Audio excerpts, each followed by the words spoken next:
በዓለማችን እጅግ ስትራቴጂካዊ በሆነውና የዓለም የኢኮኖሚ የደም ስር ተብሎ በሚጠራው የሆርሙዝ የባህር ሰርጥ ላይ ዛሬ የታሪክ አቅጣጫን ሊቀይር የሚችል አዲስ የኃይል ፍልሚያ ተቀስቅሷል። አሜሪካና ኢራን ጦርነቱን ለመቋጨት በሰኔ ወር ላይ የደረሱበት የደካማ የመግባቢያ ሰነድ አሁን ላይ የዲፕሎማሲ ክሽፈት ለመሆን ተቃርቦ በውሃ ላይ ተንሳፎ ይገኛል። አሁን በዚህ ውጥረት በበዛበትና አንገብጋቢ በሆነው የታሪክ ወቅት ትልቁና አነጋጋሪው ጥያቄ የሆርሙዝን የባህር ሰርጥ በእውነት ማን እየተቆጣጠረው ይገኛል የሚለው ሆኗል። ለዚህ ጥያቄ የሚሰጠው ምላሽ እንደ ተጠያቂው ወገን የሚለያይ ሲሆን ዋሽንግተንና ቴሄራን በባህር ሰርጥ ላይ ያላቸውን ፍጹም የበላይነት ለማረጋገጥ የሚጠቀሙባቸው ቃላትና ወታደራዊ እርምጃዎች ቀጠናውን ወደማይቀረው የባሩድ ሲኦል እየገፉት ይገኛሉ። ፕሬዝዳንት ዶናልድ ትራምፕ የብረት ግንብ ሲሉ የሚጠሩት የአሜሪካ የባህር ከበባ ኢራን በበኩሏ ሰርጡ የገዛ መዳፊ ስር ነው በማለት ከምትሰነዝረው አጸፋ ጋር ተላትሞ ይገኛል። ትራምፕ በትሩዝ ሶሻል ገጻቸው ባሰፈሩት መልእክት አሜሪካ በሆርሙዝ የባህር ሰርጥ ላይ ፍጹም ቁጥጥር እንዳላት በልበ ሙሉነት ተናግረዋል። ዋሽንግተን የሆርሙዝ ሰርጥን በገዛ እጇ አስገብታለች፣ ይህንን ቁጥጥራችንንም ለዘላለም የምናስቀጥለው ይመስለኛል ያሉት ትራምፕ የአሜሪካ የባህር ኃይል የጣለው እገዳ በመላው ዓለም የብረት ግንብ ተብሎ እየተጠራ መሆኑን ገልጸዋል።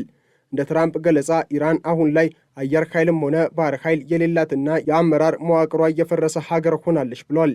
አሜሪካ የጣለችውን የብረት ግንብ ኢራን በምንም አይነት ሁኔታ ልትሰብረው አትችልም በማለት ፕሬዝዳንቱ የስልጣን የበላይነታቸውን ለዓለም አሳይተዋል። የአሜሪካው የመከላከያ ሚኒስትር ፔት ሄግሴትም የፕሬዝዳንቱን ንግግር የሚያጠናክር ወታደራዊ ማስጠንቀቂያን ሰንዝረዋል። ሄግሴት እንደሚሉት ከሆነ አሜሪካ በኢራን ላይ የጣለችውን የባህር ከበባ ላልተወሰነ ጊዜ ለማስቀጠል የሚያስችል በቂ ወታደራዊ ንብረትና አቅም አላት። የአሜሪካ ባህር ኃይል እንዲህ ያለውን ከበባ በቀላሉ ሊያስቀጥል ይችላል ያሉት ሄግሴት ፕሬዝዳንት ትራምፕ በኢራን ላይ የሚያደርጉትን የኢኮኖሚና የወታደራዊ ጫና ይበልጥ እንዲያጠናክሩም እያማከሯቸው መሆኑን ገልጸዋል።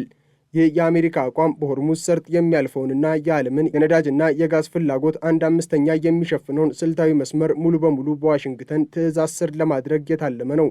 በቴህራን በኩል ያለው ምላሽ ግን የትራምፕን ሐሳብ ውሸትና ፈጠራ በማለት አጣጥሎታል። የኢራን ከፍተኛ ወታደራዊ እዝ የሆነው የካታም አልአንቢያ ማዕከላዊ ዋና መስሪያ ቤት ቃል አቀባይ ኢብራሂም ዞልፋጋሪ አሜሪካ መርከቦች በሆርሙዝ ሰርጥ በሰላም እያለፉ ነው ብላ የምታሰራጨው ወሬ ከፈጠራ ያለፈ አይደለም ብለዋል። ዞልፋጋር በሰጡት የቪዲዮ መግለጫ የሆርሙዝ የባህር ሰርጥ ልክ እንደቀደመው ጊዜ ሁሉ አሁንም በኢራን እስላማዊ ሪፐብሊክ ሙሉ ቁጥጥርና አስተዳደር ስር መሆኑን አረጋግጠዋል። ያለ ኢራን ጦር ኃይሎች ፈቃድና ክትትል ማንኛውም የንግድ መርከብም ሆነ የነዳጅ ጫኝ በዚህ ሰርጥ በሰላም የማለፍ ዕድል የለውም በማለት ቴህራን የባህሩ እውነተኛ ጌታ መሆኗን ገልጻለች።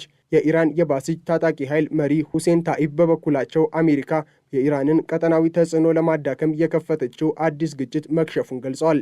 አሜሪካውያን የኢራንን ኃይል አይተዋል። ዛሬ የሆርሙዝ ሰርጥ በኢራን አስተዳደር ስር መሆኑንና ሀገራችንም በሙሉ ደህንነት ጉዞዋን እየቀጠለች መሆኑን ሁሉም ሊረዳ ይገባል ብለዋል።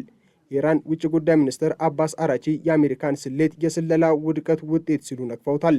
አራቺ ዋሽንግተን በኢራን ላይ ጦርነት ስትጀምር እንደተሳሳተችው ሁሉ አሁን ደግሞ በሆርሙዝ ሰርጥ ላይ የያዘችው አቋም ሌላኛው ታላቅ ስህተቷ ነው ብለዋል።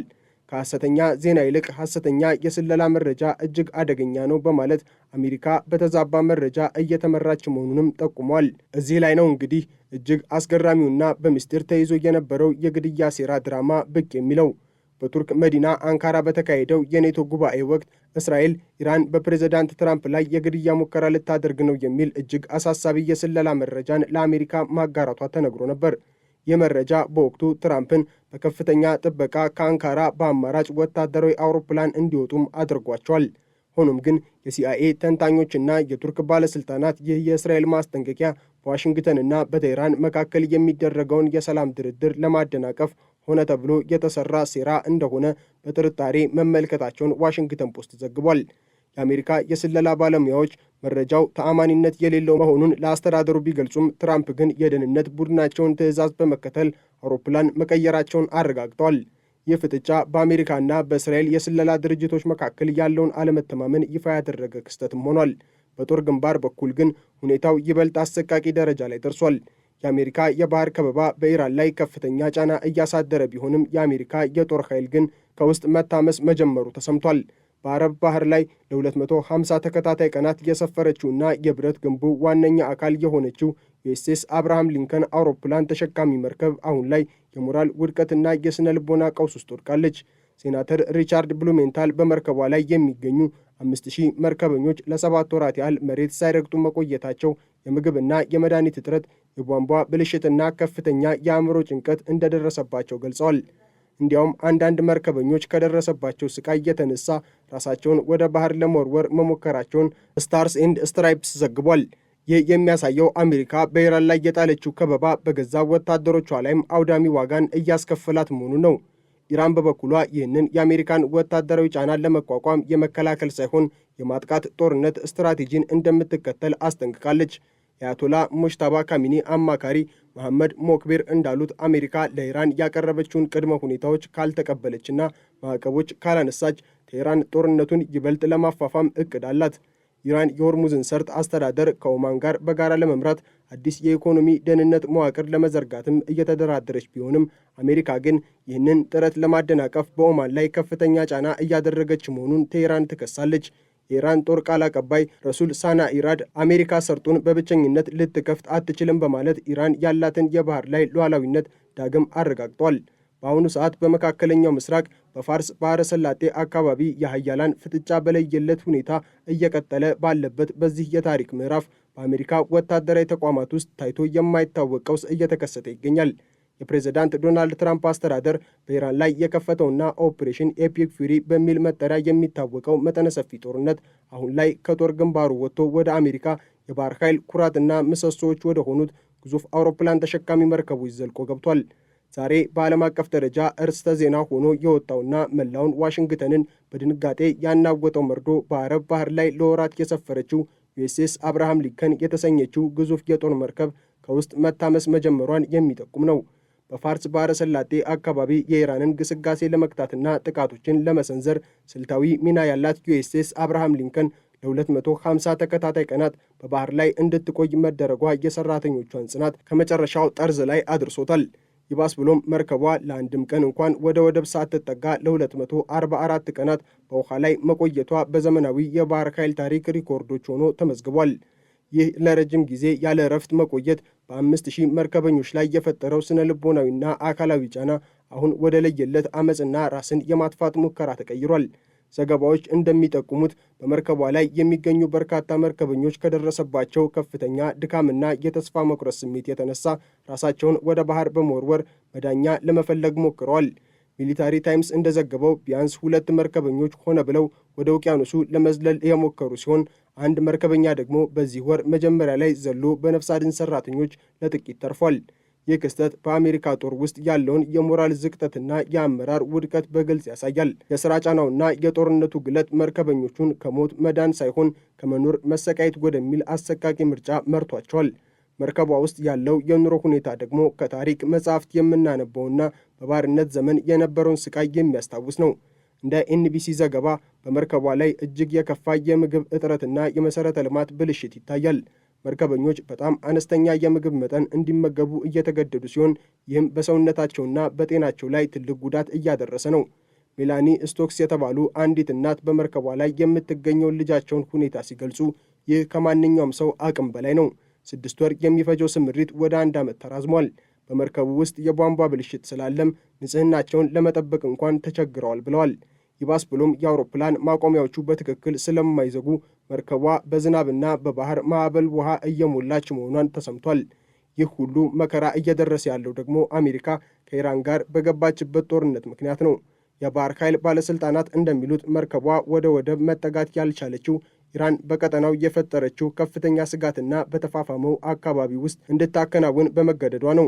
ኢራን የሆርሙዝን የባህር ሰርጥ በመቆለፏና በየመን የሚገኙትን ሐውቲዎችን በማንቀሳቀስ የአሜሪካን የአቅርቦት መስመሮች መበጣጠሷ ለግዙፉ መርከብ የሚያስፈልገውን ምግብ፣ መድኃኒትና መለዋወጫ ማድረስ እጅግ አስቸጋሪ ሆኗል። ይህ ማለት የኢራን ስትራቴጂካዊ የበላይነት አሜሪካን በጦር ሜዳ ብቻ ሳይሆን በወታደሮቿ ጤናና ሞራል ላይም ሽንፈት እንድታስተናግድ እያደረጋት ነው። በትራምፕ አስተዳደር በኩል ግን ሁኔታው ሌላ መልክ እንዲኖረው ጥረት እየተደረገ ነው። የመከላከያ ሚኒስትር ፔት ሄግሴዝ እነዚህን ዘገባዎች ሙሉ በሙሉ የተዛቡና የሐሰት ናቸው በማለት አስተባብለዋል። ሄግሴዝ ለጋዜጠኞች ሲናገሩ እኛ ለእያንዳንዱ መርከብና መርከበኛ የሚያስፈልገውን ሁሉ በየሰከንዱ እያቀረብን ነው በማለት የአስተዳደሩን ጥንካሬ ለማሳየት ሞክሯል። ሆኖም ግን የሚስጥራዊ አገልግሎቱና የፔንታጎን ከፍተኛ መኮንኖች ለፕሬዝዳንት ትራምፕ ስለ መርከበኞቹ የሞራል ውድቀትና ስለ ረጅም ጊዜ ስምሪቱ አደጋ ደጋግመው ማስጠንቀቂያ መላካቸው ተሰምቷል። ጀነራል ዳንኬን ፕሬዝዳንቱ ወታደራዊ ስልታቸውን እንዲቀይሩ ግፊት እያደረጉ ቢሆንም ትራምፕ ግን አሁንም በእብሪትና በዛቻ መካከል ሆነው ጦርነቱን እየገፉበት ይገኛሉ። የዲሞክራት ወገኖች ይህንን አጋጣሚ በመጠቀም በትራምፕ ላይ ከፍተኛ የፖለቲካ ጥቃትን ሰንዝረዋል። የማሳቹሴት የኮንግረስ አባል ሴዝ ሞልተን በትራምፕ አስተዳደር ላይ አስቸኳይ ምርመራ እንዲጀመር ጥሪ አቅርበዋል። ይህ በአሜሪካ ታሪክ ታይቶ የማይታወቅ ውርደት ነው። መርከበኞቻችን ለፖለቲካ ትርፍ ተብሎ በባህር ላይ እንዲበሰብሱ ማድረግ ወንጀል ነው በማለት ሞልተን በከፍተኛ ቁጣ ተናግረዋል። ፕሬዝዳንት ትራምፕ በዋይት ሀውስ ሆነው ስለ ታላቅ ድል በሚያወሩበት በዚህ ወቅት በሺዎች የሚቆጠሩ አሜሪካውያን ወታደሮች ግን በባህር ላይ በረሃብና በጭንቀት እያለቁ መሆኑ ተቃዋሚዎችን ለዓለም እያጋለጡ ነው። በዚህ ሁሉ ትርምስ መሃል ግን አንድ ትልቅ ለውጥ ታይቷል። እሱም የዩኤስኤስ አብርሃም ሊንከንን ለመተካት ሌላ ግዙፍ መርከብ ዩኤስኤስ ጆርጅ ዋሽንግተን ወደ ቀጠናው ማምራቱ ነው። ይህ የስልጣን ሽግግር ወይንም የጥበቃ ቅይጥ ለመርከበኞቹ ትንሽ ተስፋ የሰጠ ቢሆንም ሂደቱ ግን ሳምንታትን ሊፈጅ የሚችል ተገልጿል። መርከበኞቹ ወደ ሳንዲያጎ ቤታቸው እስኪመለሱ ድረስ ያለው ጊዜ እጅግ ረጅም እንደሚሆንባቸው የታወቀ ሲሆን በመሸኛቸው ሰዓት አንዲት የባህር ኃይል አባል ባለቤት በለቅሶ ባለቤቴ ዳግመኛ ከእንቅልፉ ላለመንቃት እየተመኘ ነው በማለት የተናገረችው ቃል የችግሩን ጭንቀት ቁልጭ አድርጎ ያሳያል። ወደ ኢራን ወገን ስንመለስ ደግሞ ቴህራን ይህንን የአሜሪካን ድክመት እንደ ትልቅ ስኬት እየተመለከተችው ነው። የኢራን ባለሥልጣናት የአሜሪካ የባህር ኃይል በገዛ እብሪቱ ተመቷል በማለት ፕሮፓጋንዳቸውን እያጠናከሩ ነው። አሜሪካ በኢራን ላይ የጣለችው የባህር ላይ ከበባ ከሽፎ ዛሬ አሜሪካ ራሷ መርከቦቿን በውሃ ላይ ማቆየት አቅቷት እየተናወጠች መገኘቷ የኃይል ሚዛኑ መገላበጡን ያረጋግጣል የሚሉ ተንታኞችም አልጠፉም። የኢራን ድሮኖችና ሚሳኤሎች የአሜሪካን የአቅርቦት መስመሮች በማወቅ ዋሽንግተን በቢሊዮን የሚቆጠር ዶላር የከሰከሰችበትን የባህር ኃይል አቅም ትርጉም አልባ አድርገውታል። በአጠቃላይ የዛሬው የሆርሙዝ የባህር ሰርጥ ምሽት በባሩድ ጭስና በታፈነ ስጋት እየታጀበ ነው። ትራምፕ የብረት ግንብ ገንብቻለሁ ቢሉም የኢራን አብዮታዊ ዘብ ግን የሰርጡን ቁልፍ በእጁ እንደያዘ ነው። የአሜሪካ መርከበኞች በባህር ላይ ለሕይወታቸው ሲማጸኑ፣ የቴህራን መሪዎች ደግሞ አሜሪካን በጊዜውና በኢኮኖሚ አሻጥር ለማዳከም የመጨረሻውን ቁማር እየተጫወቱ ይገኛሉ። የነዳጅ ዋጋ መዋዠቅ፣ የሰላም ስምምነቱ መፍረስና የአዲሱ የመካከለኛው ምስራቅ የኃይል አሰላለፍ ተዳምረው የሰው ልጅ ታሪክ እጅግ ጨለማ የሆነው ምዕራፍ ላይ መድረሱን አረጋግጧል። በቀጣይ ቀናት የሚሰማው ዜና ወይንም የታላቁን የሰላም ስምምነት ብስራት ካልሆነም ደግሞ መላውን ዓለም የሚያናጋውን የለየለት ጦርነት መጀመር የሚገልጽ ይሆናል። የባሩድ ሽታው ወደ ሰላም ነፋስ እስኪቀየር ድረስ ዓለም በከፍተኛ ስጋትና በታፈነ እስትንፋስ ዋሽንግተንና ቴህራንን መመልከቷን ትቀጥላለች። የሆርሙዝ የባህር ላይ ዘንዶች መቼ ይለቀቁ ይሆን? ትራምፕስ ያሰቡትን ድል ያገኙ ይሆን ለሚለው ውጤቱ በቀጣይ ጥቂት ሳምንታት ውስጥ የምናየው ይሆናል። የመጨረሻው ሰዓትም ደርሷል። የኃይል ሚዛኑም በባሩድና በዲፕሎማሲ መሃል ይዋልላል።